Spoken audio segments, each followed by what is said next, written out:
तो बच्चों आज का हमारा टॉपिक है, जैसे कि कल के लेक्चर में आपको हमने बताया था रिफ्रैक्टिव इंडेक्स के बारे में। आज का हमारा टॉपिक है प्रिंसिपल ऑफ रिवर्सिबिलिटी, उत्क्रमण का सिद्धांत।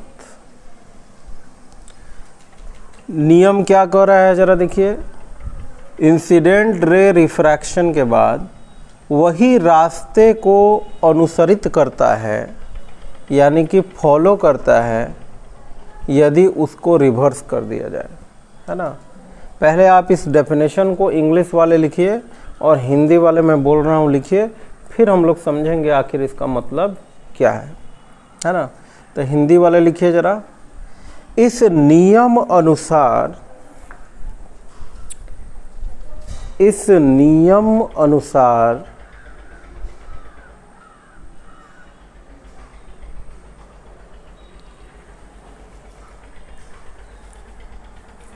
रिफ्रैक्शन के बाद,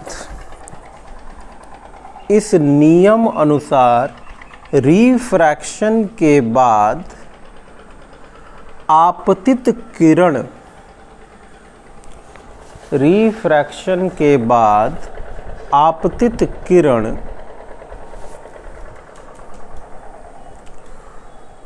उसी एक समान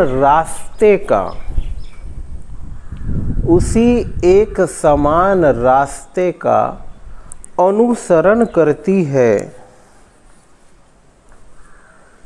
उसी एक समान रास्ते का अनुसरण करती है, यदि इसको उत्क्रमण कर दिया जाए, यदि इसको उत्क्रमण या उलट दिया जाए। रिवर्स का हिंदी क्या है बच्चों? उत्क्रमण भी होता है या उल्टनीय भी होता है, उल्टा करना होता है। अब देखिए हिंदी और अंग्रेजी वाले विद्यार्थियों, अब थोड़ा ध्यान से देखिए कहने का क्या मतलब है। डेफिनेशन को साइड में रखिए। मान लीजिए बच्चों ये मीडियम 1 है, माध्यम 1, मीडियम 2 है ना। अच्छा, ये देखिए नॉर्मल हमने बना दिया। अब यहाँ से देखिए इंसिडेंट रे आया बच्चों, एंगल ऑफ इंसिडेंस कितना बनाया है जी? आई। अच्छा, इस रे को कैसे जाना चाहिए था? सीधा, लेकिन ये नॉर्मल के नज़दीक मुड़ गया। कितना रिफ्रैक्शन का एंगल बनाया है जी? आर, है ना। अब आपको बताने की ज़रूरत तो नहीं होगी बच्चों। बताइए तो कौन रेयर है मीडियम और कौन डेंसर मीडियम है? जल्दी बताओ। Very good. मीडियम 2 क्या है जी? डेंसर। और मीडियम 1 क्या है जी? रेयर। अब देखिए बच्चों, कहने का मतलब है कि अगर टॉर्च हम यहाँ बारेंगे, ये देखिए टॉर्च हम बना देते हैं यहाँ पे। मान लीजिए यहाँ टॉर्च का लाइट हम यहाँ बारें, ठीक, तो आपको लाइट कहाँ मिलेगा? यहाँ पे, ठीक, आपको लाइट यहीं पे मिलेगा। लेकिन इसका उल्टा भी सत्य है प्यारे बच्चों। अगर टॉर्च हम यहाँ बार देंगे तो फिर लाइट आपको कहाँ मिलेगा? यहीं पे मिलेगा, कहीं और दूसरा जगह नहीं मिलेगा। यानी कि अगर इधर से इंसिडेंस कर रहे हैं तो रिफ्रैक्शन यहाँ मिल रहा है। इसका उल्टा क्या हुआ? अगर यहाँ से इंसिडेंस करेंगे ना तो रिफ्रैक्शन हमको यहाँ मिलेगा। यानी कि रिफ्रैक्शन के बाद इंसिडेंट रे उसी रास्तों को फॉलो करता है जब इसको रिवर्स किया जाए। यानी रिवर्स कर देंगे तो सेम रास्ता, ऐसा नहीं कि कहीं और से निकलेगा। तो अगर इधर से इंसिडेंट करेंगे तो ये डेंसर हो जाएगा, ये क्या हो जाएगा? रेयर।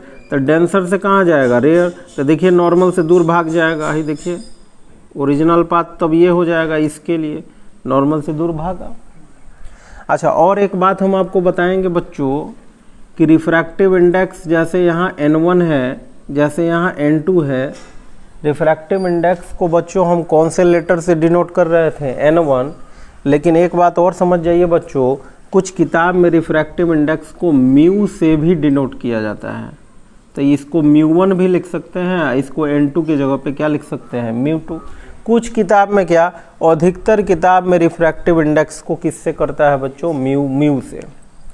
लेकिन ऐसे भी कुछ किताब हैं, जैसे हिंदी माध्यम के कुछ किताब है भारती भवन का, उसमें N1 से भी करता है। एग्जाम में बाबू N1 से भी कर सकता है, म्यू से भी कर सकता है ना, तो इसमें कंफ्यूज होने की ज़रूरत नहीं है।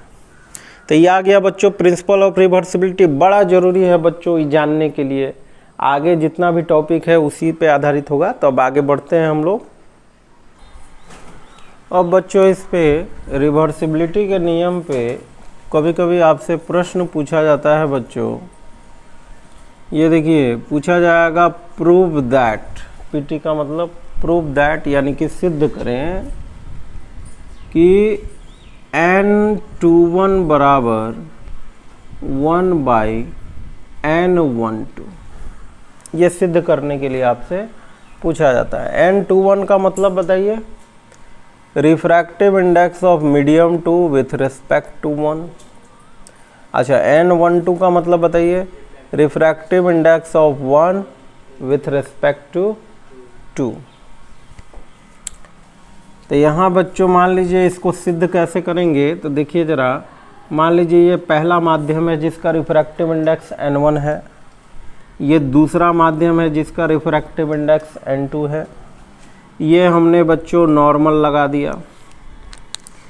अब बच्चों इंसिडेंट रे यहाँ से आया है, ये देखिए कितना एंगल बनाते हुए I, और इसको जाना चाहिए था बच्चों सीधा।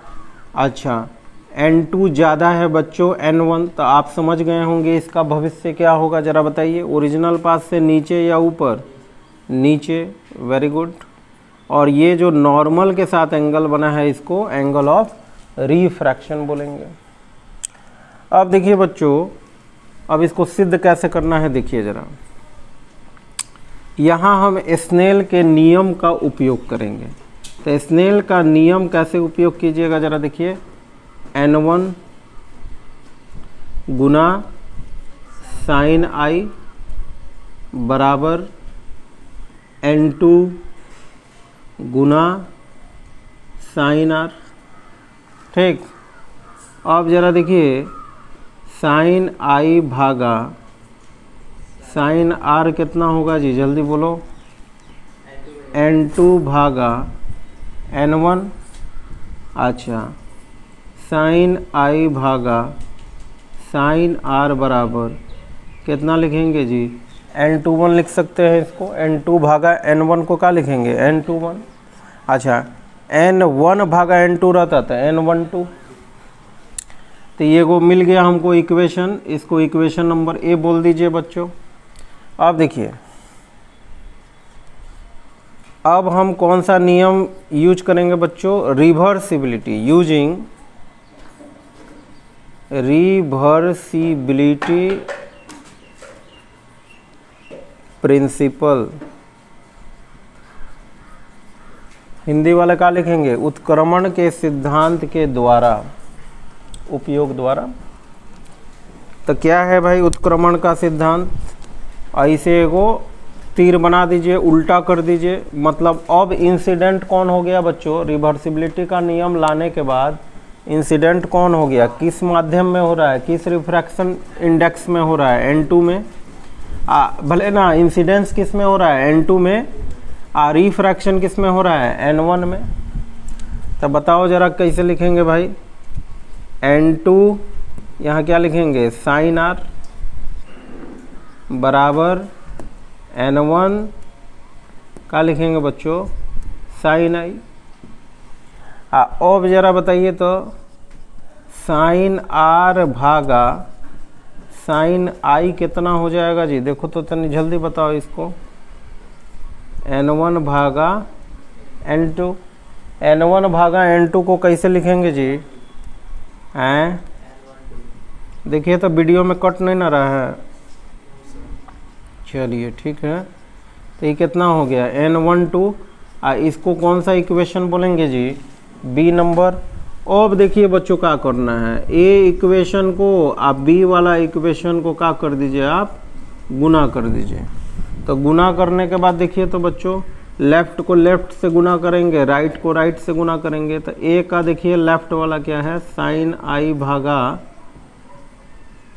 साइन आर, गुना बी का लेफ्ट वाला देखिए साइन आर भागा साइन आई, अब बराबर ए का राइट वाला देखिए बच्चों n21, अब बी का राइट वाला देखिए गुना n12। अब देखिए तो बच्चों क्या हो रहा है, कुछ कट्टम कुट्टी हो रहा है। देखिए साइन आई से साइन आई गया, साइन आर से साइन, तो कितना बचा जी, 1 ना बचा। ठीक, तो जरा बताइए तो n21 बराबर कितना हो गया, तनी देखिए तो n21 बराबर कितना हो गया, तनी हमको बताइए। कट नहीं ना रहा है बाबू, ठीक है। तो n21 बराबर कितना हो गया बच्चों, 1/n12। देखिए कितना बढ़िया से प्रूफ हो गया बच्चों, कोनो बड़का इसमें बात नहीं था। नोट कर लीजिए आप।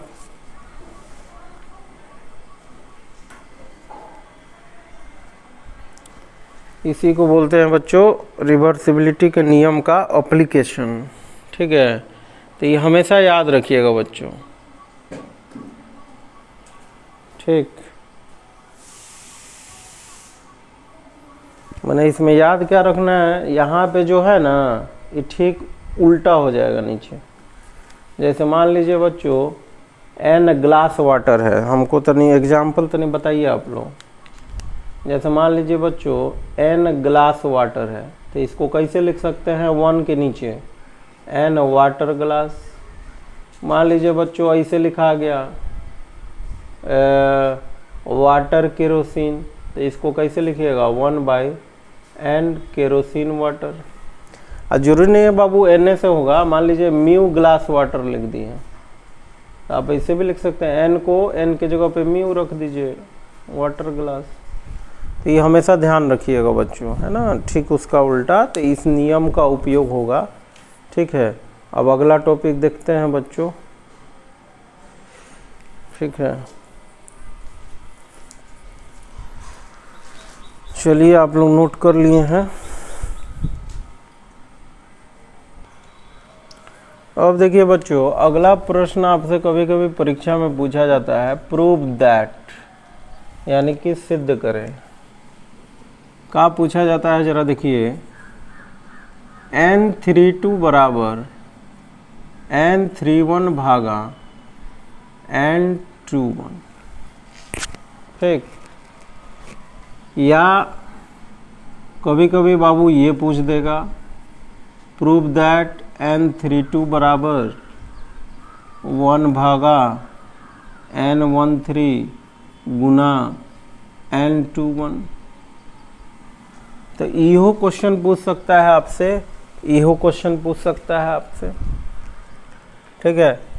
तो इसको कैसे प्रूफ करना है जरा देखेंगे बच्चों, और आखिर इस क्वेश्चन का अर्थ क्या है ये भी हम देखेंगे। तो इसको प्रूफ करने के लिए बच्चों कुछ भूमिका हमको बनाना होगा। देखिए भूमिका क्या बनाना होगा, देखिए यहाँ पे बच्चों, यहाँ पे एक वाटर रख लीजिए आप, यहाँ पे एक ग्लास रख लीजिए, तो हई पूरा पानी हो गया, हई ग्लास हो गया, तो हई क्या हो गया, चारों तरफ एयर हो गया। तो एयरवा को हम क्या बोल देते हैं जी, मीडियम 1 बोल देते हैं, ठीक। आ वाटरवा को क्या बोल देते हैं बाबू, n2 बोल देते हैं। आ ग्लासवा को क्या बोल देते हैं बाबू, n3 बोल देते हैं। आ हई फिर क्या हो गया तनी बताइए तो, हई सब क्या हो गया फिर, n1 एयरवा हो गया। तो ऐसे इमेजिन हम कर रहे हैं माध्यम। यहाँ जरा बताइए तो इंटरफेस को, ये सब भूमिका क्यों कर रहे हैं बाबू, इस प्रूफ करने। प्रूफ जब कर लीजिएगा ना तो आप समझ जाइएगा ओ इस प्रश्न का अर्थ क्या है। जब आप प्रूफ कर लीजिएगा तो अब आपको समझ में आएगा, अच्छा यही अर्थ है, इतना के लिए हम सब तमाशा कर रहे थे। तो देखिए बच्चों समझिए ज़रा यहाँ पे, एक नॉर्मल हमने खींचा। अच्छा देखिए, वीडियो का रिजोल्यूशन बढ़ा लीजिएगा इसमें, है ना। अगर इसमें गचर पचर गौच पौच है फिगर तो तनी वीडियो का रिजोल्यूशन बढ़ा दे, तनी नेटे पैक ना आपका तनी ज़्यादा कटेगा। 480 कर लीजिएगा, 360 कर लीजिएगा तो क्लियर कट आएगा। उस पर भी नहीं आएगा तो 720 जिंदाबाद। अब कितना बख्शंद ये सोच रहा होगा इस 720 या 480 का है, बाप रे बाप। तो मान लीजिए बच्चों यहाँ टॉर्च हम बारे हैं तो लाइटवा कहाँ से कहाँ आ रहा है जी, माध्यम 1 से माध्यम 2 में। इसको बाबू ज़्यादा मानेंगे, इसको और ज़्यादा मानेंगे, है ना। तो रेयर से कहाँ आ रहा है, डेंसर। ठीक, तो यहाँ तो है एंगल ऑफ इंसिडेंस है, देख लीजिए कितना बनाया आई। अब बाबू है जाना था लाइटवा को कहाँ, सीधा इसी रास्तवा में न जाना था इसे, लेकिन इंटरफेस पड़ गया। रेयर से कहाँ जा रहा है, डेंसर। बताइए इसका भविष्य क्या होगा बच्चों, नॉर्मल के नज़दीक में न जाएगा हो।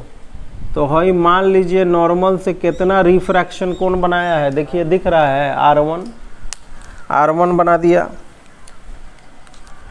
तो हॉई इंटरफेस के लिए बाबू हॉई इंसिडेंस है और हॉई रिफ्रैक्शन है, लेकिन हॉई वाला इंटरफेस के लिए देखिए तो हॉई क्या है, इंसिडेंस, और हेजा ना होगा रिफ्रैक्शन।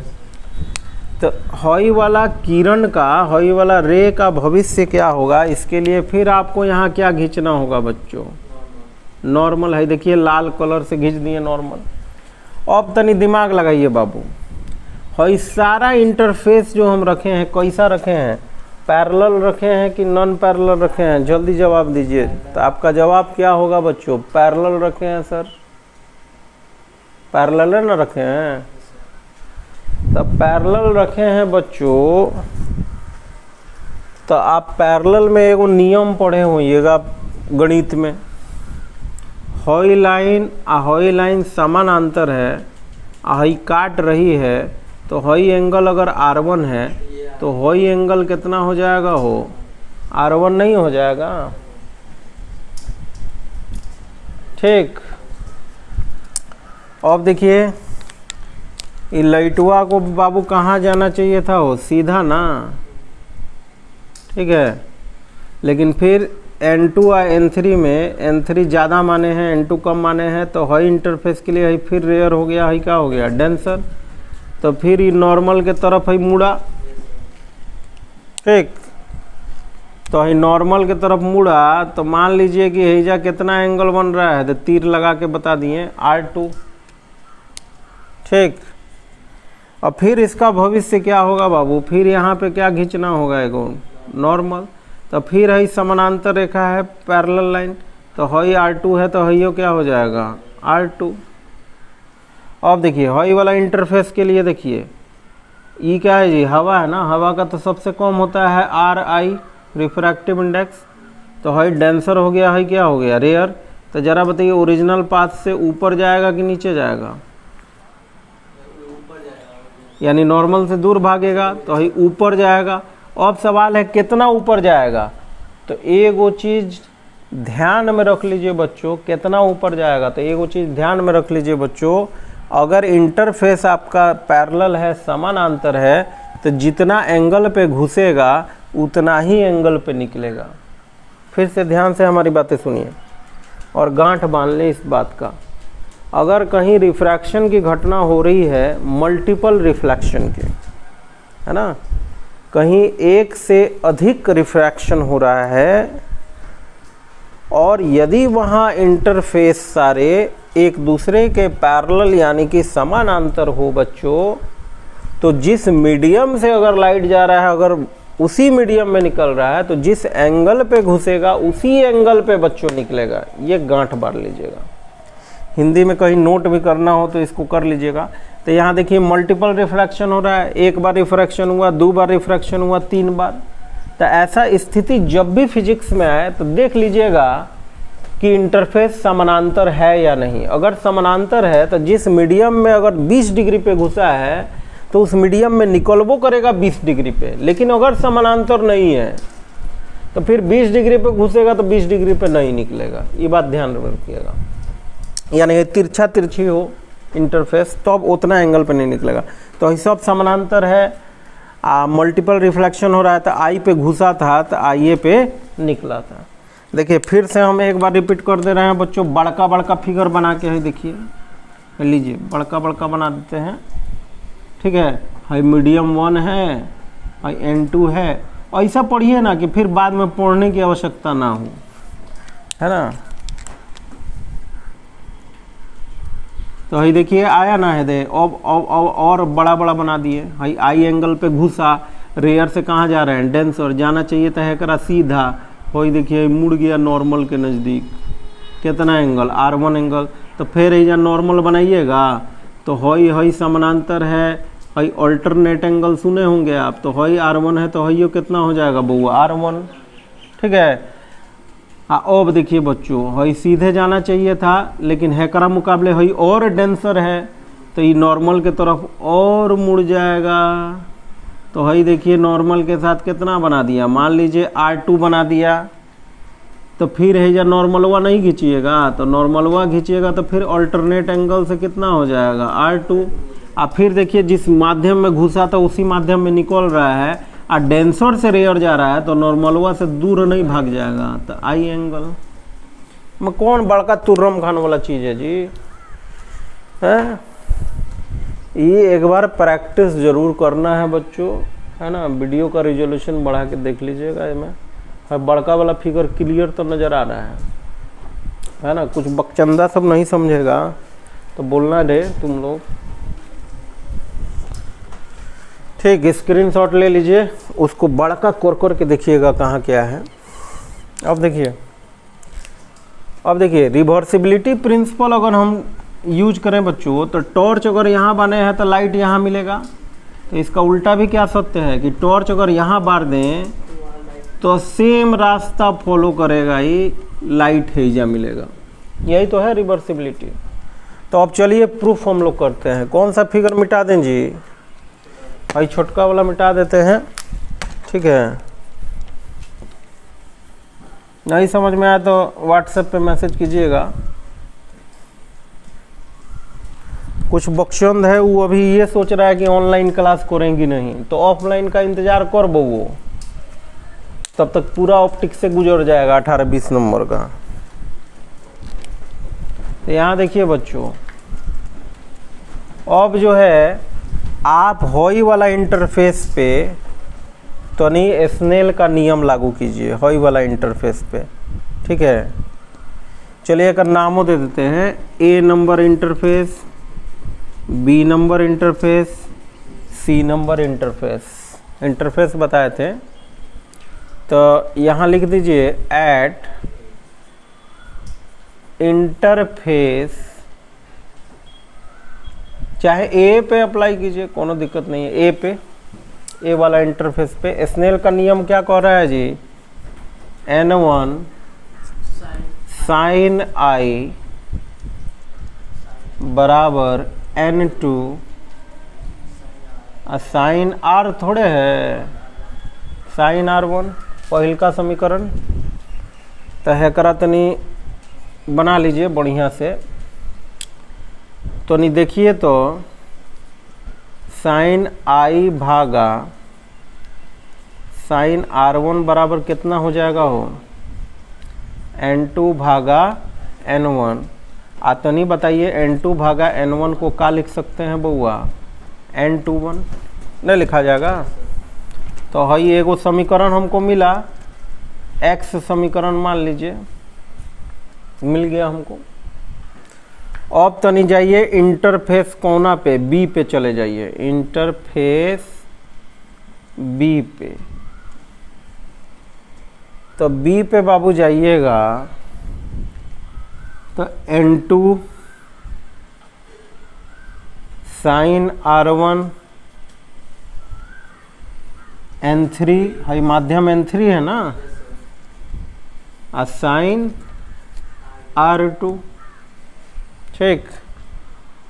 अब तनी देखिए बच्चों, साइन R1 भागा साइन R2 बराबर तो नहीं बताइए हमको कितना हो गया, N3 भागा N2, तो है कितना हो जाएगा जी, N32। एगो है समीकरण मिला, इसको मान लीजिए बच्चों y समीकरण, जैसे इसको x माने थे।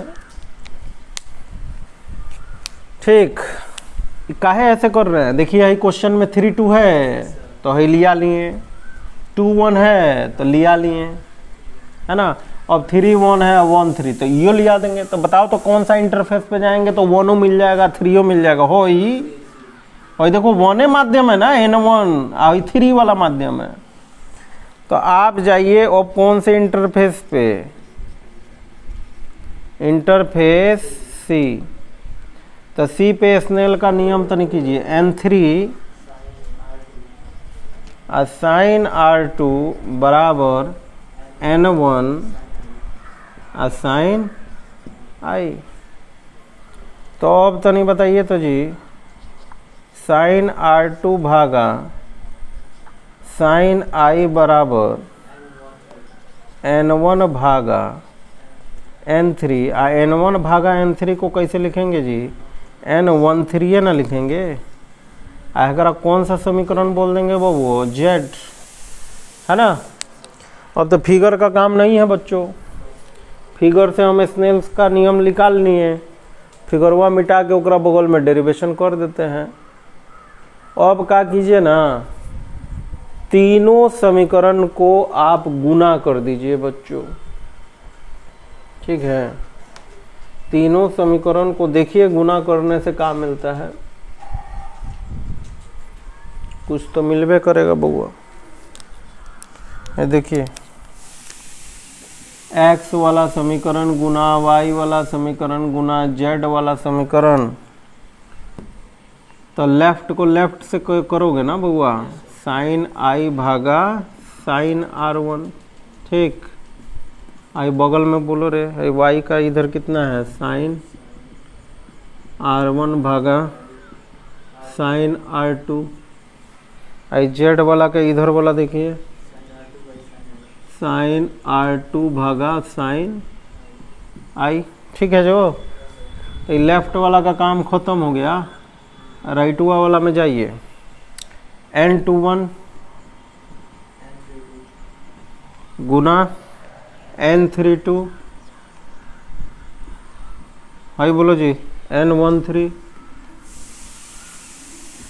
हाई कर दिए लेफ्ट लेफ्ट राइट राइट। अब देखिए हाई कट गया, साइन R1 कट गया, साइन R2 कट गया, तो कितना बचा हो जल्दी बोलो, 1 बचा ना इधर। तो N21 N32 N13। तो अब देखो ये क्या पूछ रहा है, N32 बराबर, देखो N32 बराबर कितना हो जाएगा, 1/N21 गुना N13 है। देखो पहले का प्रूफ हो गया है वाला। अब देखिए, अभी ना हम इसके जस्ट पहले पढ़ाए थे बच्चों कि 1/, अगर N13 लिखा है तो एक कैसे लिख सकते हो तुम, N31। तो 1/N13 को कैसे लिख सकते हो तुम, देखो हाई 1/N13 को कैसे लिखाएंगे, N31 भागा आएगा, वही से छोड़ दो, प्रूफ तो हो ही गया हो। यही तो है बच्चों, 5 नंबर मिल गया तुमको फ्री में, कोई बड़ा बात नहीं है। देखिए दिक्कत बच्चों कहाँ से शुरू होती है, जब आप लेक्चर को एस्केप कर दीजिएगा, है ना। लेक्चर एस्केप करके पिछला मान लीजिए रिफ्रैक्शन का इंट्रोडक्शन है गायब है। अब देखिए रिफ्रैक्शन किसको समझ में आएगा, जिसको रिफ्लेक्शन आया। अब रिफ्लेक्शन पढ़वे नहीं किया, रिफ्रैक्शन पढ़ना शुरू कर दिया, तो फिर कैसे होगा बाबू। तुर्रम खान तुम ही हो, इतना आसान है का पढ़िया। कुछ लोग सिनेमा जैसा वीडियो देख रहा है, तकिया लगा के एकदम टांग पसार के एकदम देख रहा है भैया, हेडफोन लगा के, और में कोनो चीज़ चाटने उटने के लिए बुला लिया, समोसा लिट्टी, तो उसमें मारियो रहा है समोसा लिट्टी। उसके बाद फिर वीडियो जब मन तब देख रहा है। ए भाई तो कैसे होगा भाई काम, तब तो हो गया। नोट करिए लिए होगे तुम लोग भी। अभी देखो इसका मतलब हम समझाते हैं क्या है, ठीक है। जैसे मान लो कि प्रूफ किया n32 बराबर n31 भागा n21, तो है देखो अभी ना कुछ देर पहले हम तुमको बताए थे भाई दो गो माध्यम लिए थे, तो हेकरा का माने थे n1 को का माने थे एयर, n2 को का माने थे वाटर, n3 को का माने थे वो ग्लासवा, फिर n1 था तो क्या था एयर। और मान ले बबू, मान ले तुमको अगर ऐसे हम लिखते हैं 3 क्या है जल्दी देख के बताओ हमें, ग्लास, तो ये जी लिख दिए। और 2 का है जल्दी देख के बताओ वाटर, तो यहाँ W लिख दिए। तो जल्दी बोलो कैसे लिखेंगे इसको, 3 के जगह पे क्या लिखेंगे ग्लास, 1 के जगह पे क्या लिखेंगे एयर, 2 के जगह पे क्या लिखेंगे जल्दी बोलो वाटर, और 1 के जगह पे फिर क्या लिखेंगे एयर। बोलो ऐसे लिखाएगा कि नहीं। अब देखिए इसका मतलब जरा समझिए। मान लीजिए बच्चों, समझिए पहले, मान लीजिए बच्चों अगर आपसे कभी पूछा जाए कि रिफ्रैक्टिव इंडेक्स प्राप्त करो किसका, ग्लास का, किसके रिस्पेक्ट में, वाटर के, तो फिर कैसे आप करते हैं, जैसे हम पढ़ाएं आप कैसे करते हो, आप एक ग्लास ले लेते हैं, एक वाटर लेते हैं, वाटर से आप ग्लास में क्या डालते हैं लाइट, आई पता कर लेते हैं, आर पता कर लेते हैं चांद से, और दोनों को भागा हुआ करके स्नेल के नियम से कट छट के जितना आएगा वही NGW का मान होता। लेकिन कभी बच्चों आपने सोचा है कि वाटर और ग्लास को एक साथ रखना कितना कठिन है। वाटर और ग्लास को एक साथ आप कैसे रख लीजिएगा जी, इतनी हमको बताइए जरा। कोई तरीका है कि वाटर और ग्लास को एक साथ रख दीजिए? तो कुछ बकचंदा बोलेगा ना सर नीचे ग्लासवा का एगो थरिया ले लेंगे ऊपर पानी, तो पानिया उड़े लगा तो गिर नहीं जाएगा साइड में। तो तू कहेगा ना सर ग्लास का बर्तन ले लेंगे, तो फिर तो गड़बड़ हो गया। हमको ऊपर खाली पानी चाहिए और नीचे खाली ग्लास चाहिए, बोलो तो पॉसिबल नहीं है ऐसा मीडियम को रखना। तो अगर ग्लास का रिफ्रैक्टिव इंडेक्स चाहिए किसके रिस्पेक्ट में, वाटर के रिस्पेक्ट में, तो होशियारी क्या है, पहले ग्लास का किसके रिस्पेक्ट में निकाल लो, एयर के। ग्लास का रिफ्रैक्टिव इंडेक्स एयर के रिस्पेक्ट में निकालना बहुत आसान है। कैसे, एगो भैया ग्लास ले लिए हैं दे, ऑटोमेटिक ऊपर एयर हो गया। अरे एयर को लाना थोड़े है, एयर तो हर जगह है, तो ग्लास रख दिए, एयर ऑटोमेटिक है। एयर से हम टॉर्च बार के डालें ग्लास में, आई पता कर लिए, आर पता कर दिए, स्नेल नियम साइन आई भागा साइन आर करके NAG या NGA निकाल लेंगे हम। तो ही निकालना बहुत आसान है। किसी भी माध्यम का रिफ्रैक्टिव इंडेक्स निकालना बहुत आसान है एयर के रिस्पेक्ट में। तो एयर के रिस्पेक्ट में हम ग्लास का निकाल लिए, एयर के रिस्पेक्ट में वाटर का निकाल लिया, दोनों को भागा कर देंगे तो ग्लास का निकल जाएगा, किसके, वाटर के रिस्पेक्ट में। तो नहीं, अब चलिए अगर आप समझे हैं तो होकर जवाब तो नहीं दीजिए, तो देखते हैं कितना समझे हैं। मान लीजिए फलाना अचिलाना, फलाना चिलाना, रिफ्रैक्टिव इंडेक्स अगर चाहिए फलाना का किसके रिस्पेक्ट में, चिलाना के, तो तनी बोलिए तो कैसे कीजिएगा। पहले फलाना का रिफ्रैक्टिव इंडेक्स निकालिएगा केकरा रिस्पेक्ट में, एयर के। तब फलाना का निकाल लिए सर हवा के रिस्पेक्ट में, अब फिर का निकाल दिए बउआ चिलाना के रिस्पेक्ट में, हवा के रिस्पेक्ट में। अब आया जी समझ में। अच्छा चलो एन चिंटू पिंटू, चिंटू और पिंटू, तो चिंटुआ को कहाँ रखेंगे, चिंटू पिंटू देखो दुश्मन है, एक साथ रखना बहुत मुश्किल है, हैं? चिंटू पिंटू को एक साथ रखना देखो कितना मुश्किल है, कबो एक साथ नहीं आएगा, दुश्मन है, जरूरी थोड़े है कि दोस्ते होगा। तो कहाँ से रिफ्रैक्टिव इंडेक्स निकालेंगे, तो चिंटुआ को एक बार ले जाएंगे हवा में और चिंटू का निकाल लेंगे एयर के रिस्पेक्ट में, और फिर पिंटुआ को ले जाएंगे एयर के रिस्पेक्ट में, दोनों को भागा कर देंगे, क्या निकल जाएगा, चिंटू का रिफ्रैक्टिव इंडेक्स पिंटू के रिस्पेक्ट में। कौन बड़का बात हो गया ये। तो यही चीज इस प्रयोग से हमने यही सीखा कि दो माध्यम हवा के अलावा जब हो ना, तो प्रत्येक माध्यम का अलग अलग हवा के साथ निकाल के भागा कर दीजिएगा, तो वो दो माध्यम का भी एक दूसरे के रिस्पेक्ट में क्या निकल जाएगा बच्चों, ये रिफ्रैक्टिव इंडेक्स। ठीक है, तो आज जो है इतना ही हम लोग देखेंगे। अब बच्चों हम लोग पढ़ाएंगे ये आपका क्या बोलते हैं, एप्लीकेशन ऑफ रिफ्रैक्शन, जो सीबीएसई के लिए बहुत इंपॉर्टेंट है, बिहार बोर्ड के लिए बहुत इंपॉर्टेंट है। माने पक्का है कि बउआ देखो, अभी तक तू रिफ्रैक्शन पढ़ा, अभी रिफ्रैक्शन का उपयोग कहाँ है यही परीक्षा में पूछा जाता है। काहे पूछा जाता है, क्योंकि परीक्षा वाला जानता है कि उपयोग जो लिख देगा ना वो सब पढ़ ले होगा, तो परीक्षा में जानबूझ के वो क्वेश्चन पूछा जाता है। आ ई एती में मत रहिए कि लॉकडाउन बता आसान क्वेश्चन पूछी, एहू पर ही तो आसान क्वेश्चन पूछले रहे, कितना गोड़ा फेल कैले बड़ा सुन, देखो तो नहीं फेल करे वाला एहू पर ही कैले बा। देखो पास करने वाला को भी अच्छा नंबर लाएगा बाबू, आप फेल करने वाला को भी फेल होगा। नहीं पढ़िएगा तो फेल होइएगा। बार बार समझा रहे हैं कि समय दोबारा नहीं मिलेगा, इसको नष्ट मत कीजिए, तो आप समझे में नहीं आ रहा है। अभी तक नोट्सों नहीं भेजा है, सब कुछ बकचंदा सब। ठीक है, कोरोना बहुत फैल गया है, तो ठीक से रहिए, हर गली मोहल्ला में कोरोना आ गया है। ठीक है, तो चलिए अब